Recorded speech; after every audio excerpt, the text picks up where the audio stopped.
est en onde! OK! Complètement midi.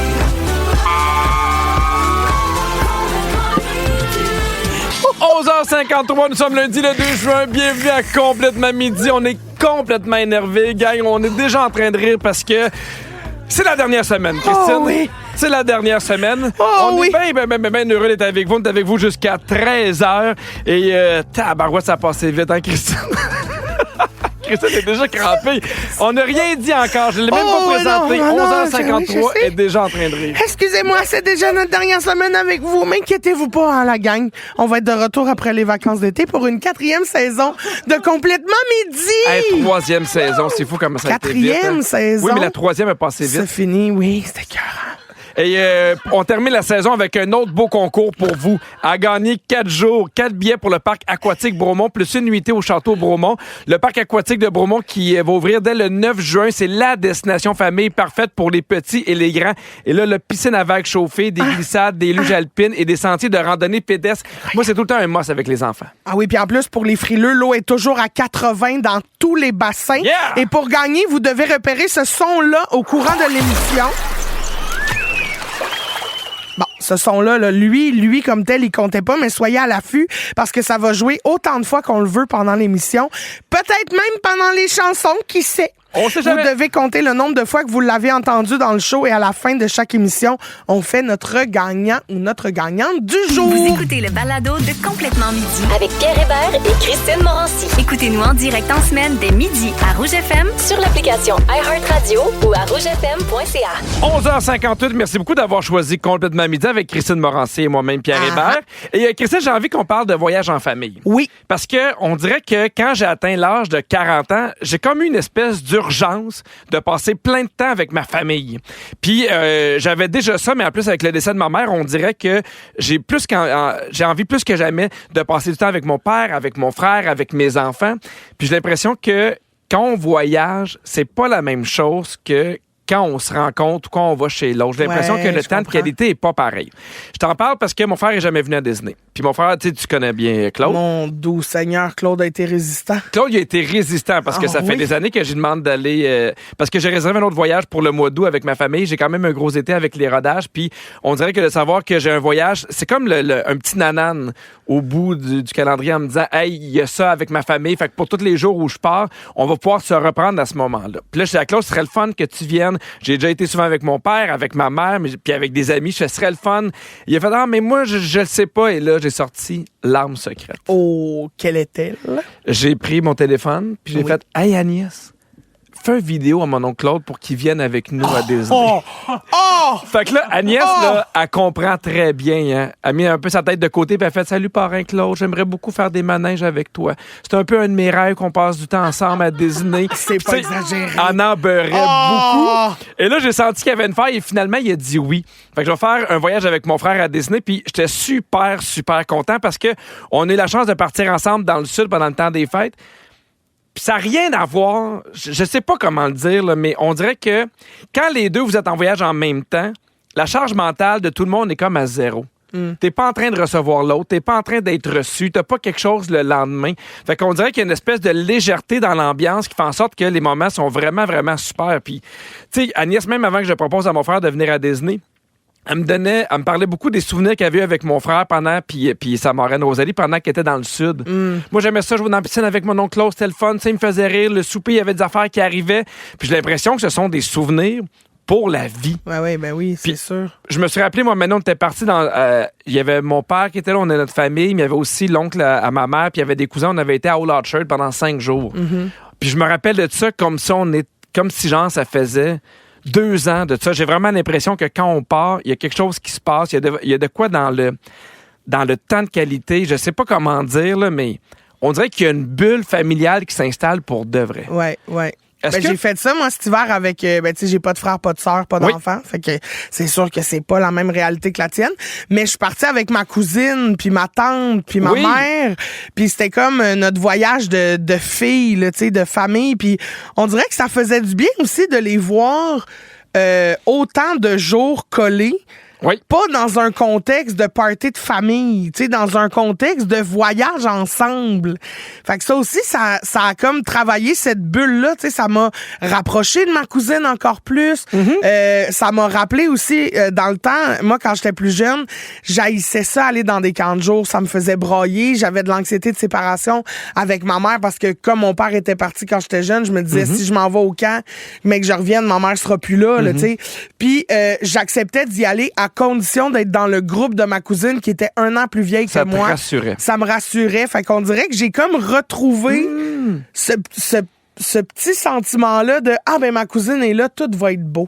Je comprends. Fait que c'était vraiment le fun. Je trouve ça intéressant ce que tu dis parce que souvent quand on va nos familles, c'est pendant des soupers ou des parties. Ouais.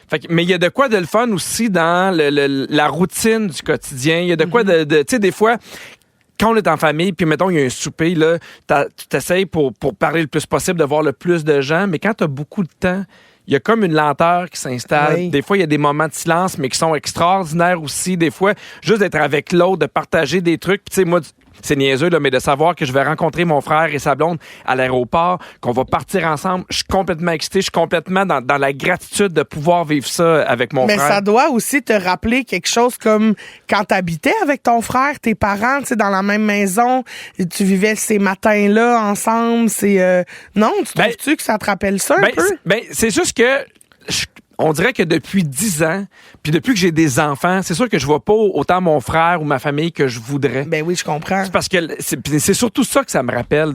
Hey, là, pendant, mettons, 6 jours, 7 jours, il y a personne qui va nous empêcher de se voir. On va être ensemble. Puis je le pense, je le vois aussi beaucoup pour mes enfants. Je suis content que mes enfants passent beaucoup de temps avec leurs parrains, leurs marraines. Fait que je trouve ça vraiment chouette. Je suis vraiment dans la gratitude. Je suis vraiment content de ce voyage-là. Et sur un forum de voyage, il y avait 3 trucs qui disaient pour réussir un voyage avec sa fratrie, OK? Premièrement, c'est donner de l'espace. Donc, chacun a sa chambre d'hôtel, par exemple. Ah oui, pas être tous dans la même maison. Oui, mais si la maison est assez grande, moi, je trouve ça super. Le deuxième truc, c'est s'accepter tel que nous sommes. Le troisième truc, c'est communiquer. Pas avoir peur de dire, hey, c'est quoi, moi, aujourd'hui, je vais revenir plutôt à l'hôtel ou telle affaire ou tel restaurant, ça me tente pas. Ouais. Mais tu sais, de dire ce qu'on aime et ce qu'on aime moins. Alors, on veut connaître, gang, votre plus beau voyage, votre plus beau souvenir de voyage avec vos frères ou vos sœurs à l'âge adulte. On a reçu beaucoup d'appels. On va commencer à parler à Brigitte. Salut, Brigitte! Allô? Comment Salut. tu vas? Ça va bien, vous autres? Ça va super bien. C'est quoi ton plus beau souvenir de voyage avec ton frère ou ta sœur? Mes parents avaient un condo à Porto Vallarta. Puis on allait toujours j'y allais avec ma soeur puis nos enfants. Puis on a tellement trippé, là, mais vraiment, là, juste des niaiseries qu'on faisait. On retournait en enfance là, quand on était au condo avec mes parents. C'est ça, là. je trouve qu'il y a quelque chose de ça qui rappelle un peu cette époque-là où la fratrie vivait ensemble avant, tu sais, que la vie s'enchaîne, là, tu comprends? Ah oui, on allait, mes parents habitaient en avant du Walmart, là, puis ma soeur, elle me poussait dans le panier. Écoute, puis on n'est pas jeunes, là. C'est un bon point, Brigitte. J'ai l'impression que en voyage ou quand on décroche un peu du quotidien, on rit plus souvent. Oui. Oui, la pression tombe, puis on est juste nous autres ensemble, la famille ensemble, fait qu'on peut faire n'importe quelle niaiserie. Puis mes parents étaient tellement heureux, là, chaque année qu'on arrivait là, ils étaient comme aux oiseaux, d'être avec ses enfants, les petits-enfants, c'est un trip à faire. Ben merci beaucoup d'avoir appelé, Brigitte. Plaisir! Bye-bye! On va parler à Caroline de Montréal. Salut, Caroline! Allô? Comment tu vas? Ah, ben ça va très bien, vous autres? Hey, ça va bien. C'est quoi ton plus beau souvenir de voyage en famille? Ben moi, ça a été plus avec ma soeur qu'avec ma mère, mais ça, j'avais gagné il y a quelques années à la radio en voyage. Puis ça, j'avais pensé à ma soeur de l'amener avec moi. Puis, on avait passé une super belle semaine. Puis, c'est comme qu'ils disent que ce qui reste dans le sud reste dans le sud. Mais on sait. Ben non. C'est une niaiserie, ça, mais je veux dire, tu sais, pour une fois que j'ai pu boire avec ma soeur. Ah oui, on était pompettes les deux. Ouais, c'est mais ça. En plus, elle avait pensé à moi quand elle s'était acheté la Levado aujourd'hui, mais je veux dire, elle avait pensé à moi quand elle avait aussi acheté un duplex que j'allais rester en haut d'elle. Ah, ça vous a rapproché, ce voyage-là, dans le fond? Oui. Ah, c'est trop mignon, c'est super. Ben, merci beaucoup de ton appel, Caroline. On te souhaite de passer une belle journée. Bien, merci, vous autres. Salut. Bye-bye. On va parler à José de Terrebonne. Salut, José. Allô, José? Oui. Yes! Salut, José! C'est quoi ton plus beau souvenir? Mon plus beau souvenir ever, c'est v'là 2 ans. Après 10 ans de grosses amitiés avec ma meilleure amie Lynn, qui était ma sœur de cœur, parce que moi, je suis enfant unique, elle est enfant unique. OK. Ça faisait 10 ans qu'on voulait tellement partir en voyage ensemble avec nos deux familles, puis tout ça. Moi, je suis la marraine de son gars, elle est la marraine du mien. Fait que finalement, ça se concrétise. On est toutes heureuses. On a été faire notre voyage au Panama. Une superbe semaine. Ça a été vraiment agréable. Et je peux te dire que je suis tellement... Ça peut jouer émotive. Ah ben on t'écoute, Josée. Que je suis tellement heureuse. Et je remercie la vie de l'avoir enfin fait. Parce qu'elle est décédée au mois de septembre suivant, subitement. Et c'est ça. Ben, au moins, vous avez ces souvenirs-là impérissables, tu sais. Exactement, mais je tiens à dire à tout le monde, n'hésitez pas. Remettez pas au lendemain ce que vous voulez faire. Parce que la vie, on ne connaît pas le futur, puis on ne sait pas qu'est-ce qui peut arriver. Josée, t'as tellement raison. C'est une des premières choses que je me suis dit, moi, quand ma maman est décédée, que j'étais content d'avoir autant voyagé avec elle. Puis, tu sais, des fois, puis je comprends, là, je comprends les gens de dire, hey, tu sais, c'est pas donner un voyage. C'est vraiment cher. Mais moi, s'il y a une chose dans laquelle je regrette jamais d'avoir dépensé mon argent, c'est quand je voyage avec ma famille ou mes amis ou les gens proches, parce que ça fait des moments que je vais me rappeler toute ma vie. Exactement. Comme moi, je dis tout le temps à ma famille, on remplit notre boîte à souvenirs. Exactement, puis ça n'a pas de prix. Ben bravo. Merci, Josée, puis je t'envoie un beau câlin, puis on salue ta plein d'amour puis de douceur. Ben, merci beaucoup. Bye-bye. On a reçu plein de textos, Christine. Il y a Claudie qui dit, aux 50 ans de ma mère, on est allé en famille en Croatie. C'était un beau trip avant les enfants. Ah ouais. C'est vrai que, parce qu'il y a un bout aussi quand les enfants sont jeunes, c'est pas toujours évident. Il y a Jeff qui dit, ma soeur s'est mariée au Mexique, puis on était 22 au total. C'était vraiment un voyage génial. Ah, ça, c'est le fun aussi. Mais tu sais, il y a de quoi de le fun aussi quand tu peux être pompette en même temps. Oui. Tu sais, que l'autre n'a pas de responsabilité, tu marches jusqu'à ta chambre, puis c'est tout. Oui, là, exactement. Puis tu sais, les enfants, tu peux les coucher. OK, j'ai déjà hâte d'être pompette. Bah. Sinon, non, surprenez-moi, mais Mojito framboise! Oh, que oui! Mojito framboise à Disney, c'est pas une belle journée. Ça. Ben, il y a Cynthia qui dit, la plupart de nos voyages, je les partage avec ma soeur et mes parents. Nous avons 3 enfants, chaque du même âge. Donc, c'est le meilleur compromis entre voyage de famille, de couple et de plaisir. C'est très cute. OK, quand on voyage, il y a souvent des causes de conflit là, qui sont presque inévitables. OK? Dis-moi, ça t'est déjà arrivé de vivre les situations suivantes. Parfait? Okay. Pas être d'accord entre prendre un taxi pour se rendre quelque part ou marcher. Oui. Moi, je suis souvent team taxi. Ça nous est arrivé, là. Hein? Toi et moi. Oui, quand, oui. Ça? Après le souper, le grand bien cuit. Oui? Oui. Moi, je voulais marcher jusqu'à l'hôtel, tu vas prendre le taxi. Puis là, je t'ai rappelé qu'on était à 2 minutes. Puis là, tu me dis, oui, mais il y a une côte. C'est vrai qu'il y a une côte, mais Québec, tu sais. Québec. C'est pas prendre une marche, c'est faire de l'escalade. T'as un peu raison. Faut que t'ailles au dépanneur en rappel, tu sais, à un moment donné. Se chicaner parce que quelqu'un veut planifier la journée au quart de tour alors que l'autre veut être plus spontané. Ben, en même temps, t'es conscient d'avec qui tu voyages, tu sais, on dirait. Je me chicane pas, mais tu sais. Je pense qu'il faut que tu sois flexible. Ouais. Tu sais, il y a des journées qui peuvent être au quart de tour. Je pense qu'il y a des journées où tu fais, hey, celle-là, on va le prendre plus tranquille. Oui, absolument. Mais il faut que tu sois à l'écoute avec qui tu travailles. OK, un dernier, OK? Quoi? Se chicaner parce que vous êtes perdu quelque part. Ah oui. Est-ce que tu chicanerais avec quelqu'un si t'es perdu quelque part? Non, mais je chicanerais avec le GPS. Ah oui? Plus qu'avec quelqu'un. Parfait. Allez, après la pause, gang, on a encore besoin de vous. On va jouer à la boulette pour le fun. Appelez-nous dès maintenant au 514-790-1073 ou le 1855-768-4336. Ils sont tous sur la même fréquence. Ne manquez pas Complètement Midi avec Pierre Hébert et Christine Morancy. En semaine, dès midi. Rouge. La boulette, la boulette. Dans Complètement Midi, on joue à la boulette. Dernière boulette de la saison. Ça passe tellement vite, boulette ou quoi? Et moi, aujourd'hui, je joue avec Marie de Sainte-Sophie. Salut, Marie. Comment ça va? Ça va bien, vous autres? Oui, ça va bien. Est-ce que t'es bonne à la boulette? Oui. Hors d'onde, oui, mais en stress d'onde, on va voir. Regarde, l'important, c'est qu'on fasse une équipe ensemble, qu'on s'aide. Puis là, vu que tu joues avec moi, tu te feras pas envoyer promener à la fin. Ça, c'est chouette, Marie. Magnifique. Ben, on sait jamais, hein? Je suis pleine de surprises. Oui. Moi, je joue avec Émilie de Maniwaki. Salut, Émilie. Allô, Cricri? Oh, Émilie, tu sonnes comme une fille qui est bonne à boulette. Ah, ça fait une couple de fois qu'on joue ensemble. C'est vrai? Puis on gagne-tu? Ben, on a gagné. On a tout le temps égalé, au moins. OK, très bien. J'adore. On a un pot rempli de papier pour la dernière boulette. On a chacun notre tour 60 secondes pour vous en faire deviner le plus possible. Aujourd'hui, c'est la journée nationale de la rôtisserie. Pouvez-vous croire, petit poulet? Donc, on vous fait deviner des mots en lien avec ce qu'on peut retrouver dans une rôtisserie. Vous êtes prête?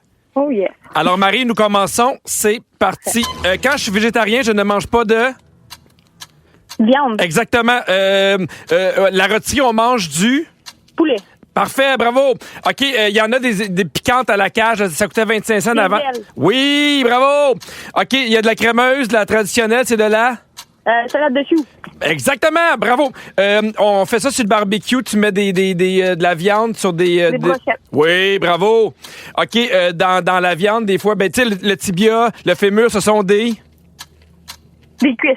Non, le fémur, le tibia, ce sont des... Des jambes. Hein? Des jambes? Non, c'est dur, c'est fait dans le calcium, là. Des os? Oui, exactement, OK. Il y en a au raisin, il y en a du blanc, il y en a du brun. Du pain, bravo. OK, moi, j'ai des enfants, puis ma blonde, ensemble, nous sommes une... Famille. Bravo! OK, il y en a... quand je veux boire de l'alcool, je m'en vais dans un...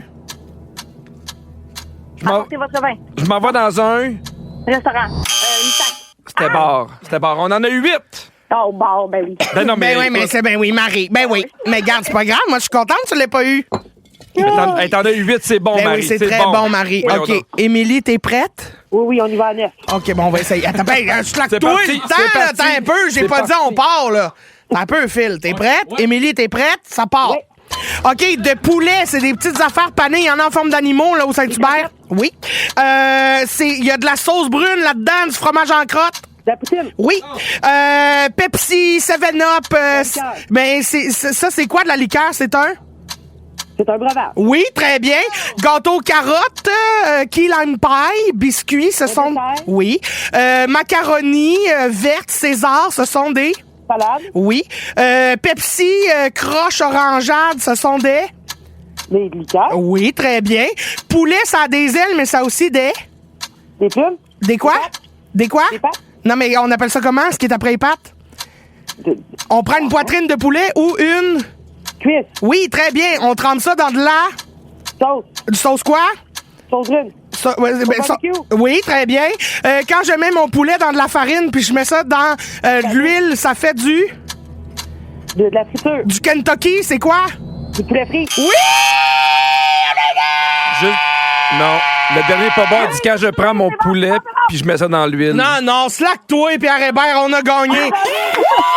Mesdames et messieurs, croyez-le ou non, Christine a gagné! Virginie, est-ce que j'ai raison ou pas? Non, elle a pas raison. Alors, Marie, c'est l'égalité. Bravo, Marie! Il va faire chier Bravo. jusqu'à la fin. Hein? Il en laissera pas une Mais non, mais juste pour le plaisir. c'est ça, t'sais. les règlements. Ben oui, OK. Bravo tout le monde. Bon, ben, hey, on finit exactement comme on a commencé. Merci à vous deux! Bonne journée! Bye, bonne journée! Bye les filles. Tu sais, les gens qui sont comme dans une chicane puis ils font, nous, on voulait pas Nous, être dans on la chicane. c'est ça, nous autres, on voulait juste jouer un petit peu, là. Si vous aimez le balado de Complètement Midi, abonnez-vous aussi à celui de la gang du matin. Consultez l'ensemble de nos balados sur l'application iHeartRadio. Rouge. On a reçu plein de beaux textos. Pierre, il y a Karine qui dit « Coucou à vous deux, je vous adore. J'adore passer mes midis avec vous. Merci d'être là. » Merci à toi, Karine. Merci à toi, Karine. Bon, vous le savez, personne n'en doute, Pierre, j'étais une élève modèle à l'école. Oui. Toujours sage, toujours bien prête pour mes examens. Mais même au primaire. Ah oui. Non, mais studieuse. ça devait être plus doux au primaire qu'au secondaire. Là. C'est sûr, c'était plus simple là, de passer un examen de bricolage qu'un examen du ministère. Pierre, Oui, non, mais tes ce que je veux enfants dire, là, c'est que t'étais un peu tannante au secondaire, mais est-ce Oui. que t'étais aussi tannante au primaire? J'ai toujours eu une petite tendance à la tanannerie. OK. Oui. J'étais tananneuse. Si tes enfants ont des questions en vue de leur examen de fin d'année là, qui s'en viennent, ils peuvent m'appeler n'importe quand. Parce que Agnès est là-dedans là, cette Ben, semaine. c'est ça. Elle peut Oui. m'appeler, FaceTime. OK. Mais sans farce, le mois de juin est stressant là, pour beaucoup de jeunes à cause des examens du ministère. Puis Alloprof a publié des trucs pour bien se préparer. Fait que là, s'il y a des parents à l'écoute, prenez des notes si vous souhaitez mieux accompagner vos enfants là-dedans. Le premier truc, ce serait de ne pas négliger la gestion du temps. On propose de créer un calendrier d'études pour le mois de juin. Ah, je comprends. Selon l'ordre des examens. Et parmi tout ça, de pas oublier de planifier des moments de temps libre pour l'enfant aussi, pour lui permettre de redéposer un peu tout ça, là, pas juste être dans l'étude Oui. tout le Oui, temps. je suis Là, d'accord. tu sais. Après ça, j'imagine que dans l'ordre des examens, il faut aussi prendre en compte s'il y a des matières avec lesquelles l'enfant a plus de facilité versus plus de difficulté, non? Oui, puis il y a des choses que tu peux un peu préparer, mettre mettons, mais tu sais, il y a des examens qui demandent du par cœur, mais il y a aussi les maths, il y a aussi le français, où tu peux te préparer un peu, mais pas tant. Mais pas tant, parce que ça dépend de la question qui va être posée. Exactement. Le plus difficile, moi, je trouve, avec les examens du ministère, parce qu'Alice est en 4e année, fait que c'est la première fois qu'elle a à faire ça, c'est de la mettre en confiance. Ouais. Parce qu'il y a tellement de jeunes qui arrivent puis qui font hey, ça va être tellement difficile, ça va être monstrueux, parce que c'est la première fois que tu fais des examens qui peuvent durer aussi longtemps. Puis Catherine, elle est toujours, ça va bien aller. Fais-toi-en pas, t'es prête pour ça. C'est exactement pour ça que tu as travaillé aussi fort pendant l'année, mais tant que tu l'as pas fait, t'as l'impression que c'est quasiment infaisable. Ben ça, c'est un des meilleurs trucs que donne Alloprof, de pas mettre trop de pression sur l'enfant, de faire avec lui ou avec elle de la visualisation positive, puis aider l'enfant à s'imaginer en train de réussir. Paraît que ça serait une des premières étapes là, pour, c'est une très bonne idée. Pour l'aider à réussir. Ils disent aussi que il y a d'autres trucs, là, que pour chaque matière, il faudrait faire une liste de ce qui va être évalué, puis ensuite séparer la matière en petits blocs d'études thématiques. Fait que ça va aider à rendre ça beaucoup plus facile, plus encourageant, parce que tu le vois moins comme un gros morceau, mais plus plein de sous-thèmes, mettons. Puis pour chaque 45 minutes d'études, il faut au moins prendre une pause de 15 minutes pour aller prendre de l'air, se dégourdir les jambes, puis demander à l'enfant de faire comme si le parent était le prof, puis qui t'enseignait les notions. Okay. Fait que de jouer un peu ce petit jeu de rôle-là, il paraît que c'est super aidant. Mais c'est tough parce que c'est un moment de l'année où ils sont écœurés, ils sont fatigués. C'est sûr. On dirait que quand t'arrives au mois de juin, tu sais qu'il reste pas beaucoup de jours d'école, t'es fatigué, tu commences à avoir hâte d'aller dehors, tu commences à t'as hâte de vouloir te baigner, mais t'as toute la fatigue accumulée de ton année scolaire. Fait il commence à faire beau, fait que là, tu le vois par les fenêtres, dans l'école, il fait chaud. Tout ça, c'est compliqué. Mais toi, t'étais-tu bon pour gérer ton stress puis ton temps d'études quand t'étais jeune? Pas tant. Ouais, hein? Tu sais, moi, ça n'existait pas l'anxiété scolaire. Mais je pense que ça existait. On avait juste pas de mots à mettre dessus. Le terme n'existait pas. Mais tu sais, moi, j'étais pas capable de faire la part des choses. Si j'avais une bonne note, j'étais super bon. J'avais une note moyenne dans ma tête, j'étais pourri. Ouais. J'étais pas capable de comprendre que t'es pas là pour avoir 100%. C'est une image globale de ce que tu sais faire à un certain moment. Mais non, je me mettais énormément de pression. Puis des fois, j'attendais à la dernière minute quand c'était du par cœur. Puis c'était des journées qui étaient éprouvantes quand même. Mais c'est toi qui se mettais cette pression-là? Oui, ou toujours ça venait moi. Non, c'est jamais venu de mes parents. Okay. Jamais. Puis moi, je voulais avoir des bonnes notes. Mais tu sais, quand j'étais jeune, moi, j'étais le dernier de la famille. Puis c'était comme une façon aussi d'avoir de la valorisation parce que j'avais des bonnes notes. Fait que là, j'étais comme, faut pas que je perde ça parce que mon père et ma mère me trouvent bon, entre autres. Puis je me mettais beaucoup de pression. Moi, ma mère a toujours été vraiment nice là, dans ce domaine-là là, parce que quand j'arrivais à l'école, tu sais, mettons, j'avais eu un 65, 68, 70 dans des matières où j'étais bonne, mais pas nécessairement ma matière la plus forte. C'est sûr qu'en présentation orale, j'avais souvent des 98, mais quand on arrivait dans les maths, histoire, j'avais peut-être 63, 70. Puis ma mère était tout le temps comme, hey, si tu as fait le maximum que tu pouvais faire pour étudier cette matière-là en restant quand même dans une zone où tu avais du plaisir, 70, c'est parfait. Mais c'est intéressant, la zone de plaisir, la zone normale. Parce que c'est pas... Les enfants, là, je regarde, Agnès et Alfred sont vraiment différents. Là, Alfred va passer la moitié du temps qu'Agnès a besoin pour étudier. Fait que des fois, là, Agnès avait beaucoup d'injustice parce qu'elle dit, moi, faut... Exactement. Puis il y en a, là, pour vrai, ils étudient pas beaucoup puis ils ont des super belles notes. Puis il y en a qui bûchent puis ils arrivent à 80, 75, 70. Mais nous, c'est ce qu'on dit toujours à nos enfants. Nous, on valorise ton effort, pas ton résultat. Exactement. Parce que c'est déjà arrivé, Agnès était super contente d'un 80, puis là, je fais tout ça, tu le savais. T'as pas travaillé assez fort, t'aurais pu avoir plus. Mais c'est déjà arrivé qu'elle ait, mettons, un 70, puis on était content parce qu'elle a tout donné pour ce 70. Ouais, c'est ça.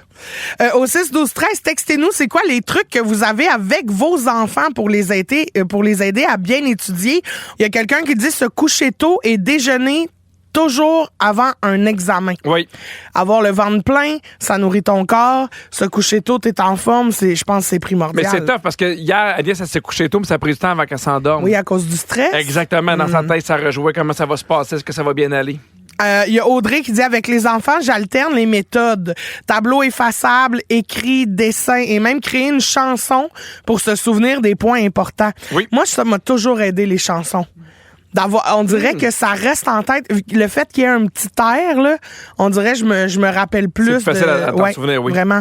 Il y a Charline qui dit, quand ma fille apprenait à écrire, elle se tannait vite. Fait que j'ai acheté des crayons pour les vitres, puis on écrivait des mots sur les fenêtres, dans porte-patio. Bonne idée. Fait que ça rajoute un petit côté funky, tu sais. Il y a Guy qui dit un crayon blacklight puis une flashlight ultraviolet. Oui. Comme ça, une belle façon de tricher, mon Guy. T'es dans mon équipe. OK. non, je pense pas que c'est de la triche, là. Ben oui. Ben, mais tu peux pas arriver avec une lampe ultraviolet dans la classe et demander à tout le monde de fermer les lumières. Ben non, OK, pour la prochaine question, fermez les lumières, tout le monde, puis t'allumes ta lumière. Ben, t'es pas obligé d'être dans le noir, là. Tu peux créer une petite zone d'ombre avec ta main, puis tu vas te chercher une réponse. Mais je pense pas que c'est le but là, de la sujet Il y a Molka qui dit, bon, peut-être pas la méthode la plus saine, mais à partir du secondaire, je me donnais le droit de manger un jujube ou un morceau de fruits ou de nourriture à chaque page que j'étudiais puis que je comprenais. J'adore ça. Puis ça jusqu'à la fin de mon bac. Ton bac universitaire ou ton bac à légumes? Hey! Elle est en forme. Ouais. Tellement dommage qu'on finisse cette semaine. Merci, Montréal!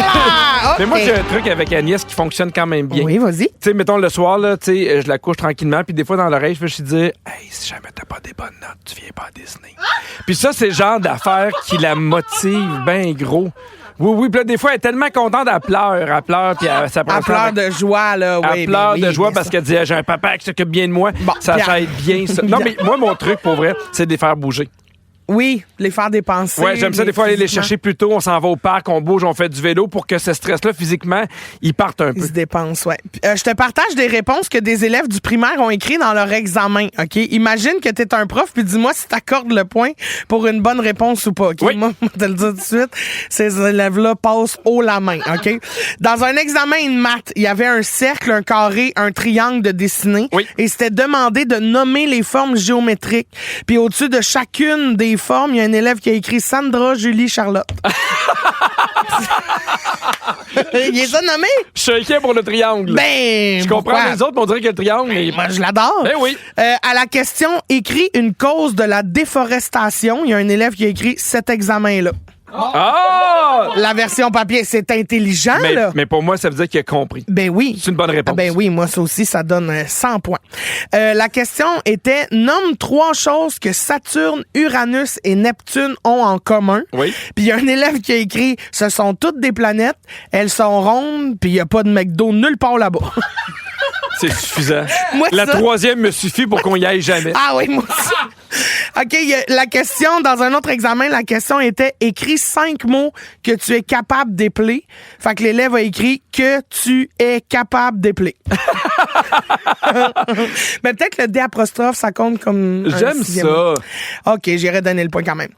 Dans un examen d'histoire, il fallait compléter la phrase suivante. L'armée américaine n'a pas reçu d'aide de. Et l'élève a écrit de Godzilla. Ben là, on veut.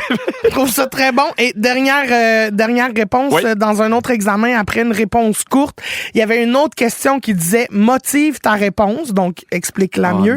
Puis l'autre a écrit let's go, réponse, go! Go, réponse, go! Dans Complètement Midi, 1, 2, 3, Splash!